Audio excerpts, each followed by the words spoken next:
Matatanda ang nagpost si Priscilla Mireles sa kanyang Instagram account nitong Lunes, July 15, kung saan makikita sa kanyang post ang mga litrato na kuha niya sa loob ng eroplano at sa airport kasama ang anak nila ng kanyang asawa na si John Estrada.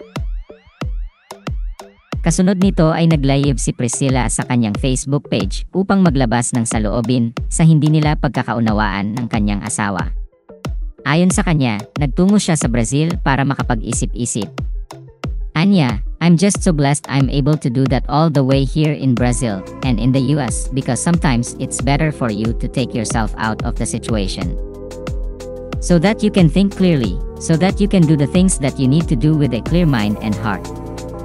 Bagamat hindi binanggit ni Priscilla sa kanyang live stream ang pasarkastikong hirit niya sa comment section na may ibang babaeng kasama si John, mahihinuhang may kinalaman sa problema nilang dalawa ang gusto niyang tumbukin sa kanyang live stream. Sa gitna kasi ng pagla-live niya, ay may isang netizen na diretsong nagtanong sa kanya kung may third party sa issue nila ni John. Sagot niya, ay, ano ba to? Naku po, ganun talaga ang buhay. Wala naman, wala. Wala pa namang divorce sa Pilipinas, di ba?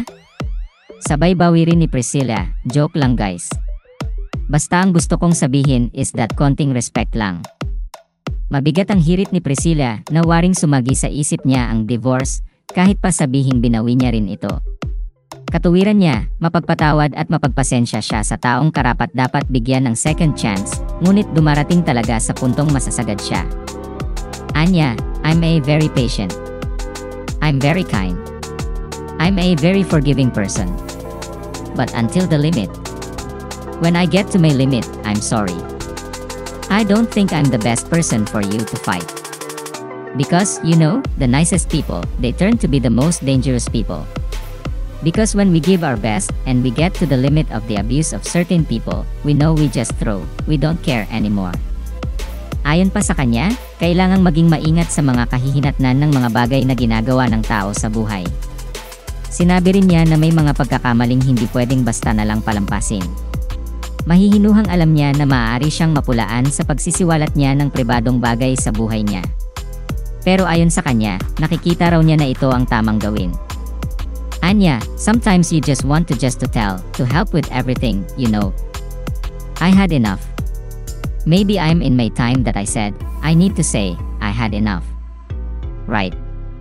I have a voice. I had enough. Kaya naman umapela si Priscilla sa publiko na sana maintindihan siya ng mga tao sa pinagdadaanan niya.